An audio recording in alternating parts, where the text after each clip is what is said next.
Estamos de regreso en Directo a América de France 24. Gracias por su compañía. Revisemos los titulares de la jornada. En Francia, a contrarreloj, el primer ministro saliente, Sébastien Lecornu, continúa en búsqueda de pactos que le den estabilidad al gobierno. Asegura que ve opciones de alcanzar un acuerdo sobre el presupuesto que evite así convocar elecciones anticipadas como han pedido la izquierda y la extrema derecha. Tercer día de negociaciones indirectas en Egipto entre Israel y Hamás sobre el conflicto en Gaza. El presidente egipcio calificó de alentador el proceso, mientras que el mandatario turco reclamó que la responsabilidad de la paz recaiga solo en los palestinos. Hamás informó del intercambio de listas de prisioneros para liberar en caso de un acuerdo. 3 científicos ganaron el Premio Nobel de Química 2025, el japonés Usumu Kitawa, el británico Richard Robson y el jordano Omar Yaghi. Se hicieron con el galardón por el desarrollo de estructuras metal orgánicas. En el hecho del día, el Congreso español vota este miércoles el decreto sobre el embargo de armas a Israel. Podemos ya avanzar qué votará a favor. Los detalles más adelante con nuestra corresponsal Marina Colorado.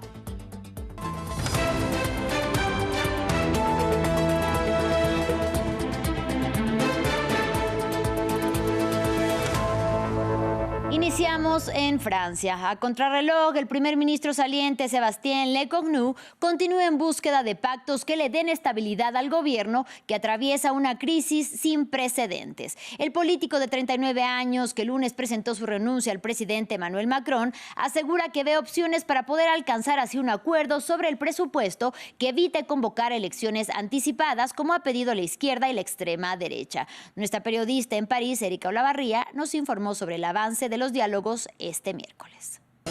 Sí, efectivamente siguen esas negociaciones y el tiempo corre, como tú decías, 48 horas que se cumplen esta noche. Pues esta mañana fue la hora de la izquierda republicana, como le llama el gobierno, Partido Socialista, comunistas y ecologistas, y parecía que había una puerta para un entendimiento juntamente con esos partidos, ya que desde anoche, Elena, se habla de la posibilidad de una suspensión de la reforma de las jubilaciones, que es la línea roja del Partido Socialista. Lo dijo Rafael Glucksmann de Plaza Pública, que es un partido aliado del Partido Socialista que estuvo anoche aquí.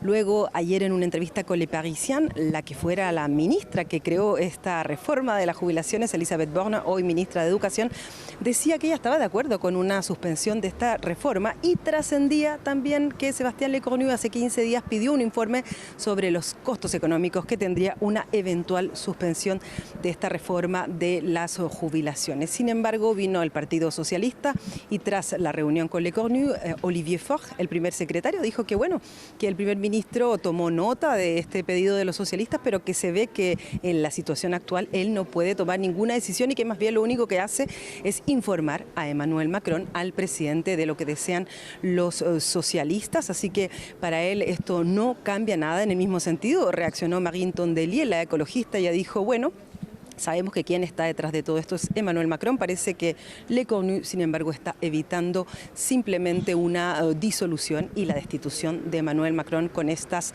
reuniones. Olivier Faure hizo también saber que a la izquierda no le interesa gobernar con el macronismo. Recordemos, ellos piden un primer ministro de izquierda y una cohabitación, pero no tener ministros macronistas en un futuro gobierno. Hablamos ahora de la ofensiva israelí en la Franja de Gaza. Hoy es el tercer día de negociaciones indirectas en Egipto entre Israel y Hamás sobre la propuesta de Estados Unidos para el devastado enclave palestino. El grupo islamista dijo que el optimismo prevalece en las negociaciones, que informó que este miércoles intercambiaron con Israel listas de prisioneros para liberar en caso de un acuerdo. Por su parte, el presidente egipcio Abdel Fattah al-Sisi calificó de alentador el proceso, mientras que el mandatario turco Recep Tayyip Erdogan reclamó que la responsabilidad de la paz recaiga solo en Hamás y los palestinos, y afirmó que un futuro posguerra, Gaza tiene que ser gobernada por los palestinos. El grupo de resistencia palestino Hamás ha dado una respuesta muy positiva al plan de paz del presidente estadounidense Donald Trump, demostrando claramente su voluntad de paz. Pero la realidad es que la paz no es un pájaro con una sola ala. Cargar toda la responsabilidad de la paz a Hamás y los palestinos no es justo, ni correcto, ni realista. Actualmente, el mayor obstáculo para la paz son los ataques de Israel. Y en otro frente de guerra, 3 personas murieron y una resultó herida por un bombardeo ucraniano en la región rusa de Belgorod y otros 2 fallecieron por un ataque de las fuerzas de Moscú en Jersón. Ucrania golpeó el pueblo de Vaslova, Pristán, con un misil, causando además daños a la infraestructura, según informó el gobernador local. Por su parte, Moscú atacó Ucrania con 183 drones este miércoles, de los que 154 fueron derribados, según informó la Fuerza Aérea Ucraniana. Y la aparición de los drones ha cambiado para siempre la manera como se pelean las guerras. Un ejemplo es la clase de ataques que rusos y ucranianos han perpetrado a lo largo de más de 3 años y medio de conflicto. Nuestra enviada especial, Catalina Gómez Ángel, estuvo en la primera competencia de pilotaje de drones del ejército ucraniano para saber cómo viven los soldados esta transformación. Aquí la historia. Parcón y su equipo se preparan para volar su dron FPV, también conocido como kamikaze. Una faceta nueva en su carrera como militar que comenzó en 2013. Hasta hace un año era francotirador, pero desde entonces se enfoca a entrenar a los militares en el pilotaje de drones, una transición que han hecho cientos de militares ucranianos en los últimos años. Ahora la guerra es en largas extensiones y hay que comunicarse con drones porque necesitas reconocer el terreno y luego salir e impactar los objetivos. El francotirador continúa trabajando como socio. Dice que la característica de un francotirador es tener una buena vista. La de un operador de drones es la reacción. Como queda en evidencia en esta competencia en la que participan algunas de las mejores unidades de drones de Ucrania. El objetivo no es solo que muestren sus habilidades, sino que compartan las experiencias en el manejo de los drones que han cambiado por completo la realidad en el campo de batalla. Antes podías acercarte tranquilamente a 10, 15 kilómetros del frente. Ahora da miedo entrar a 25 o 30 kilómetros. Denis se enlistó en 2022. Para entonces solo 10 hombres de su brigada trabajaban con drones y solo en observación. Hoy el número sobrepasa los 500. La guerra ha ido cambiando muy rápido. Empezaron a aparecer municiones que se soltaban desde los drones, luego atacaban con los FPV, luego surgieron los grandes bombarderos y todo eso. Alrededor del 75% de los ataques en el frente se realizan con drones que a su vez son los responsables de cerca del 85% de los heridos y muertos. Ambos países han librado una carrera contra el reloj en desarrollar nuevos modelos, pero también la carrera está en la guerra electrónica para hacerlos inoperativos. En el futuro el operador intervendrá menos, habrá más drones y serán más peligrosos para la humanidad. Parcam y su compañero se preparan para otra prueba, esta vez para pilotear el Vampiro, el dron más multifacético de las fuerzas ucranianas. La misión es lanzar los morteros en el objetivo, un trabajo que antes hacía la artillería, pero hoy los drones lo dominan todo. Continuamos en Estados Unidos. Centenares de miembros de la Guardia Nacional de Texas llegaron al estado de Illinois para ser desplegados en la urbe demócrata de Chicago el miércoles. Las autoridades locales denuncian una maniobra política contra adversarios demócratas. Y precisamente este miércoles el presidente Donald Trump pidió cárcel para el alcalde de la tercera ciudad más grande del país y el gobernador de Illinois tras acusarlos de no proteger a los agentes de migración. Los detalles los tiene Maxime Pluvinet. Chicago, epicentro de la última controvertida política de seguridad de Donald Trump. 200 miembros de la Guardia Nacional llegaron para ser desplegados en la ciudad este miércoles, de un total de 500 anunciados para los próximos días. El líder republicano justificó la medida basándose en los índices de criminalidad, pero en el ámbito político también culpó a los demócratas acusándolos de insurrectos. Porque estos demócratas son como insurrectos, ¿de acuerdo? Son muy malos para nuestro país, así que su política es muy mala para nuestro país. Una declaración que se refiere a una posible invocación de la denominada ley de insurrección y que es fuertemente rechazada por los demócratas, que gobiernan en el estado de Illinois. El gobernador J.B. Pritzker acusó a Trump de usar a las tropas como accesorios políticos y peones, mientras representantes del Estado acudieron a la justicia para bloquear el despliegue. Por otro lado, la fiscal general Pam Bondi enfrentó el martes un intenso interrogatorio por parte de algunos senadores. Los demócratas en particular la acusan de ser parte de un entramado para perseguir a los enemigos políticos de Trump. La fiscal general ha convertido sistemáticamente a la principal agencia del cumplimiento de la ley de nuestra nación en un arma para proteger al presidente Trump y sus aliados y para atacar a sus oponentes y tristemente también al pueblo estadounidense. Trump ya envió tropas a las calles de Los Ángeles, Washington y ordenó su despliegue en Memphis, Portland, que con Chicago suman 5 urbes gobernadas por demócratas que se oponen a muchas de las políticas de Trump sobre migración. Chicago en particular es considerada ciudad santuario, una expresión que designa a las metrópolis cuyas autoridades limitan la colaboración con las agencias federales en pos de proteger a los migrantes indocumentados.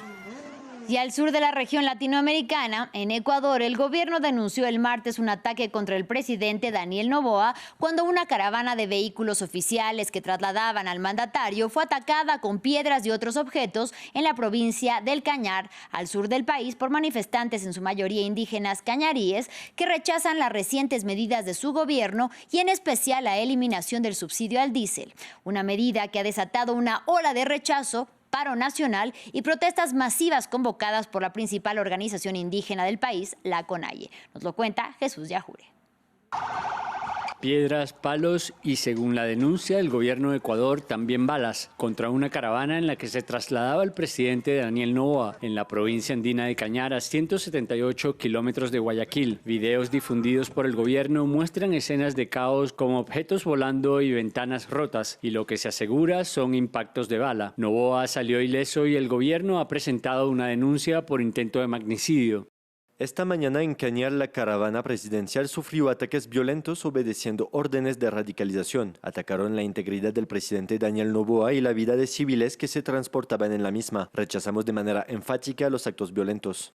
El ataque ocurrió durante el 16º día de protestas convocadas por la Federación Indígena, la organización social más grande del país, en rechazo a la eliminación del subsidio al diésel, una medida que intentaron imponer 2 gobiernos en 2019 y 2022 y que fue decretada en septiembre por Noboa, quien ha dicho que no dará marcha atrás. Las protestas han dejado hasta ahora un muerto, más de 150 heridos y un centenar de detenidos. El gobierno dice que no habrá impunidad y alista acusaciones por terrorismo. Esto no se va a quedar en la impunidad, ya también hay 5 personas que han sido aprehendidas por parte de la policía y esas personas serán juzgadas, o mejor dicho, serán iniciadas por flagrancia por el delito de terrorismo. Esto aquí no tiene nada de pacífico, o sea, dispararle al carro del presidente, tirar piedras, dañar bienes del Estado, eso solamente son criminales. El ex candidato presidencial Yacu Pérez, en su calidad de abogado defensor, dijo que los detenidos eran 6 y denunció el uso excesivo de la fuerza por parte de la policía. En otras noticias, el Premio Nobel de Química 2025 es para el japonés Susumu Kitawa, el británico Richard Bromson y el jordano Omar Yaghi. Los 3 científicos se hicieron con el mayor galardón por el desarrollo de estructuras metalorgánicas y, según anunció este miércoles la Real Academia de las Ciencias Suecas, se trata de descubrimientos revolucionarios que podrían ayudar a abordar algunos de los problemas más apremiantes del planeta, como por ejemplo el cambio climático. El desafío es un verdadero placer para los científicos. Ha habido dificultades durante los últimos 30 años, pero disfruté creando algo nuevo. Me siento verdaderamente conmovido por recibir semejante honor en esta ocasión y, sobre todo, agradecido con quienes han estado haciendo ciencia juntos, mis colegas estudiantes e investigadores en el extranjero. Vamos con el hecho del día. Revisamos las noticias más destacadas en España. En unas horas se espera que el Congreso español vote el decreto sobre ley del embargo de armas a Israel. Y hay algunos avances sobre los partidos que no habían informado sobre su posición. Conectamos a esta hora con nuestra corresponsal en España, Marina Colorado. Marina, muy buena tarde. ¿A qué hora se vota y cuál se prevé que sea la decisión? Bueno, pues era una votación que realmente estaba prevista que se diera ayer, martes 7 de octubre, pero que finalmente se pospuso para que no coincidiera con el 2º aniversario de los ataques de Hamás en Israel. Hay mucha incertidumbre, o había mucha incertidumbre hasta hace unas pocas horas, porque no contaba todavía con los votos necesarios para que este Real Decreto aprobado por el Consejo de Ministros del Gobierno hace unas semanas, pues pudiera pasar este trámite legislativo. La incógnita se destapó a la 1 de la tarde aproximadamente, hora de Madrid, cuando el partido Podemos, de extrema izquierda, reveló que no impedirá que se convalide este decreto ley. Había dejado en el aire su sentido del voto, puesto que no está de acuerdo con el contenido de este embargo, al que califican de fake textualmente, y de un coladero por el que se filtra la complicidad de España con los genocidas, es decir, con Israel, se refiere Podemos. ¿A qué hacen alusión? Pues a una cláusula contenida en este embargo que se va a votar esta tarde sobre las 5 de la tarde aproximadamente, aunque los tiempos parlamentarios son bastante inexactos, en la que se permiten excepciones por casos de interés general de la nación y al hecho de que Estados Unidos puede hacer uso de 2 bases militares que tiene localizadas en el sur del país, en las ciudades de Morón de la Frontera y de Rota. Eso sí, el Gobierno de España ha asegurado que está en continuas conversaciones con el Gobierno norteamericano para que ese movimiento a través de las bases militares estadounidenses en España, que son controladas a través de un acuerdo entre ambos países, sea mínimo. Podemos, este partido de izquierdas, de extrema izquierda, no era el único que tenía dudas acerca de este embargo, al que muchos consideran insuficiente. Todos los socios de investidura de Pedro Sánchez al gobierno tenían sus dudas, los de izquierda, pero votarán que sí a la convalidación porque lo prefieren antes de que este decaiga y Israel y España puedan seguir haciendo comercio de armas, y aseguran que lo que harán es, una vez que esta norma esté en su proceso legislativo, pues modificarla para ampliar así las restricciones en caso necesario. Este embargo de armas también ha creado fricciones dentro del propio gobierno. Recordemos que España tiene un gobierno ahora mismo liderado por el Partido Socialista, pero en coalición con Sumar, un movimiento de organizaciones progresistas que tampoco creen. Ahí está Marina Colorado, esperamos poder de alguna manera restablecer la comunicación. Mientras tanto, vamos con más información aquí en France 24, porque hablaremos también, por ejemplo, sobre la actualización de la investigación del derrumbe del edificio en el centro de Madrid, cuando logremos contactar con Marina. Vamos a una pausa, en breve con más información.